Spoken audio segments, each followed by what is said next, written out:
कि peoples party number one किसी से इस लेवल पर इस हैसियत में जवाबदेह नहीं है। कोई अलायंस में दूसरी पार्टी किसी के आइन के तहत भी उनके आइन कोई बना हुआ नहीं है जिसमें वो हमें इस तरह की या किसी और पार्टी को चार्जशीट दे सकें।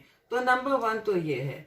अब जहां तक जवाब देने की बात हुई, ये हमारी सीसी सोचेगी कि हम तो जवाबदेह नहीं है, हम आवाम से जवाब दें, आपके तवज्जुद से जवाब दें, अपनी पार्टी को और क़यादत और कारकुन को बेशक जवाब दें, लेकिन हम इस तरह चार्जशीटों के जरिए, इस तरह की कम्युनिकेशन के जरिए किसी से जवाबदेह नहीं है इस अलायंस से।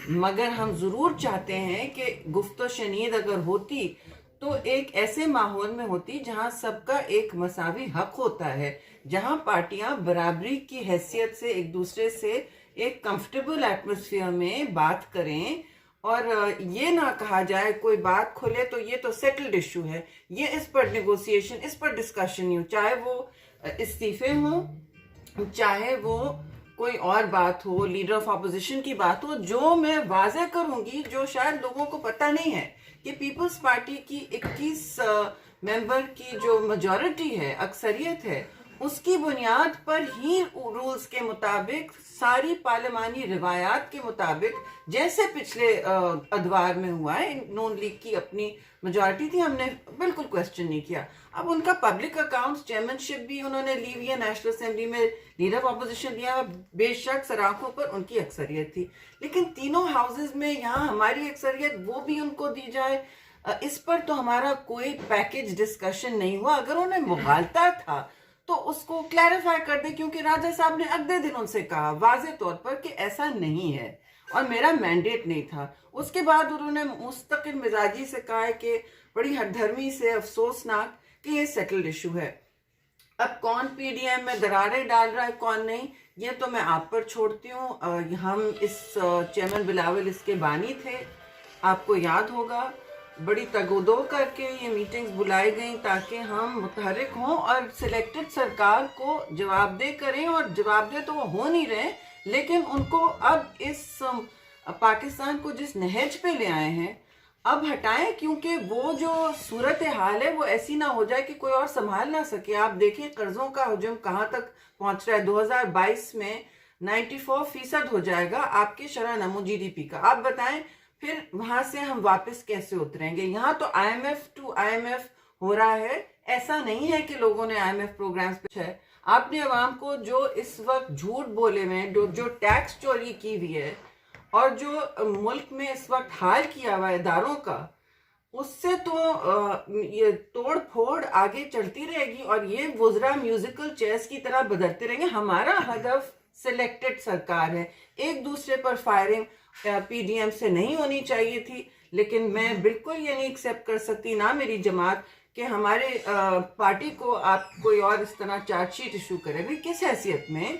चार्जशीट तो हमारी जमात और कारकुन और क़यादत उन पर करने तैयार हो सकती है। पूछ सकते हैं कि जी खैबर पख्तूनख्वा ने आपने क्यों हमारा सेनेटर गिराया, क्यों नहीं कोऑपरेट किया। हम हर जगह उतारते रहे जहां जहां, क्योंकि ये एक इत्तेहाद है, जहां आपकी सीटें ज्यादा है वहां हम विड्रॉ करेंगे। अब हमने पूछा आपसे पब्लिक में कि आपने पंजाब में क्या किया। पंजाब में जिस तरह आपने अनअपोज सारे जो आप जिनको आप बनाना चाहते हैं वो अनअपोज आए हुए, वो कैसे? अगर हमने ये किया होता तो वावेला मचा होता। हमने अगर नून के इंडिपेंडेंट ग्रुप, वो नून ही के हैं, दिलावर साहब नून से आए हुए हैं, दिलावर साहब और कहीं से नहीं आए हुए, उनके साथ 3 लोग हैं जो वो लाना चाहते हैं। वो पार्लियामेंट्री फ्रंट बेंचेस पे अब बैठे हैं अपोजिशन में, क्योंकि अब वो अपनी हैसियत रखते हैं। ये सियासत होती है और वो कर रहे हैं, और उनको क्यों ना ले हम, क्योंकि उनके साथ 3 और इंडिपेंडेंट हैं। हम फाटा के मेंबर्स क्यों ना ले, हमेशा लेते हैं। और नेशनल असेंबली में जिस तरह इन्होंने किस किस को लिया, किस क्यों नहीं ले, नून लीग भी वहां ले रही थी लोगों को, जिलानी साहब को जिताने के लिए सिद्के दिल से सब काम कर रहे थे। इसी तरह होता है, आप नो कॉन्फिडेंस लाए और टिका के लाए। बाय इलेक्शंस में हमने हराया इनको, जो ये अलायंस की बहुत बड़ी जमातें नहीं करना चाह रही थी। नहीं, मैदान तो नहीं छोड़ सकते। अब आप हमसे कह रहे हैं सेनेट इलेक्शंस नहीं रन करो, नेशनल असेंबली में नो कॉन्फिडेंस नहीं, वहां स्पीकर का करें, वहां इमरान खान का करें, पंजाब में बुजदार का करें। इनकी टांगे लड़खड़ाई नहीं है, ये तो बिल्कुल हवा में हिल रहे हैं, और एक झोंका आएगा पीडीएम का यूनाइटेड तो क्या से क्या नहीं हो जाता। लेकिन वो हमें दीवार से लगा के कह रहे इस्तीफे फौरी तौर पर, इसमें और कोई डिस्कशन नहीं हो सकता, हम आपको मोहलत दे रहे हैं, चार्जशीट दे रहे हैं, और फिर कह रहे हैं कि आप नहीं बनाएंगे, आपकी अक्सरियत है। What is this?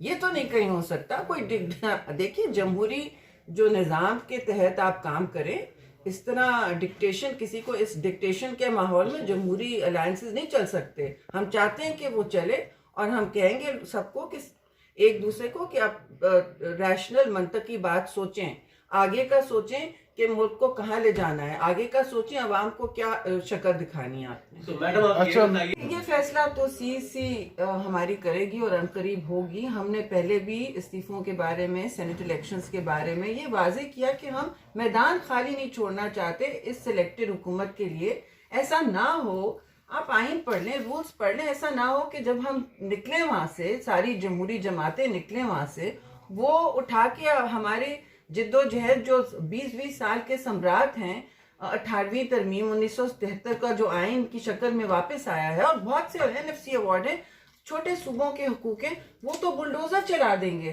तो हमें भी सोचना है कि देखिए हम किस तरह, अब हमारे एक्शंस का फिर क्या नतीजा होता है, एंड गेम देखना पड़ता है। तो उसका सवाल, उस जवाब हमें मिलता नहीं था कि जी इसके बाद क्या होगा। जी मैडम ये फरमाइए कि वज़ीर आज़म इमरान खान अब ये कह चुके हैं 2 रोज पहले कि अब मुझे पीडीएम से कोई खतरा नहीं है। तो आपने अभी जो सारी गुफ्तगू चलिए, करी कि उनको हम पीडीएम से खतरा नहीं है, उनको तो सबसे पहले तो उनको अपने आप से खतरा है।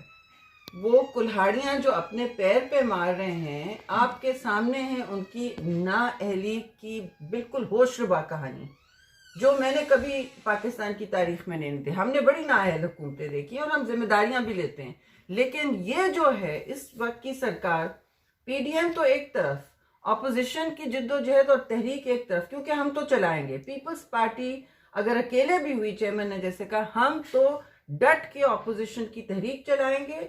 और आपने देखा कि सेनेट में जब हमने वैक्सीन के हवाले से कीमतों पर बात की और वो रेजोल्यूशन करारदाद जो पास की थी, उस पर काफ़ी बहस हुई, तो बगैर किसी डिस्कशन के हम तो मुत्तहिद थे।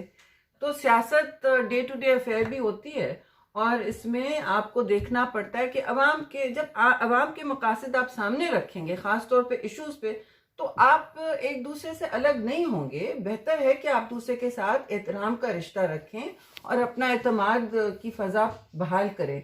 लेकिन फिर मैं कहूँगी कि डिक्टेशन से कोई तंजीम, कोई अलायंस नहीं चल सकती, और कोई मिसयूज़ नहीं कर सकता अपने powers. Thank you so much. Peoples party एक पुरानी पार्टी है, हम बहुत सारे अलायंसेस को लीड भी कर सकते। आपको याद होगा एमआरडी में, खैर उस वक्त तो नून लीग हमारे मुखालिफ थी, लेकिन एआरडी हुआ, फिर एपीडीएम इसलिए टूटा कि हम बॉयकॉट नहीं करना चाह रहे थे, फिर आखिरकार मियां साहब ने भी नहीं किया। तो हमारे तो देखिए दरवाजे खुले रहते हैं, जमहूरी सियासत में दरवाजे आप खुले रखते हैं, हमारे दरवाजे खुले रखते हैं, मगर हम कह रहे हैं कि हमसे डिक्टेशन की टर्म से मत बात करें, आप ये गैर मशरूत ये सब ना करें कि ये कोई बात ही नहीं। हम कहते हैं खुले दिल से, ओपन टेबल पे मज़ाकरात हमेशा। जब आप अपने दुश्मन से मज़ाकरात करते हैं जंगों के बाद, तो आप आपस में क्यों नहीं कर सकते? लेकिन जिस नहज पर ये ले आए हैं, हम तो और अब नहीं कहेंगे ना कि आप प्लीज़ हमारी बात मान जाए। नो, वो थोड़ा सोचें और देखें कि उनके एक्शन से, जारहाना वन साइडेड एक्शन से किसको ठेस पहुंच रही है। मेरा फोकस, हमारी पीपल्स पार्टी और चेयरमैन का फोकस ये है, हमारा जवाब ये होता है कि आप सोचें कि आप किस पर अपना हदफ बनाना चाहते, अपनी तोपों का हदफ किसको बनाना चाहते हैं। अच्छा, ठीक है, बहुत सिलेक्टेड सरकार है, उसके लिए वो हमसे बात करना चाहते हैं, कोई नई जमहूरी आईनी स्ट्रेटजी बनाना चाहते हैं, लॉन्ग मार्च के लिए भी हम तो तैयार आए थे।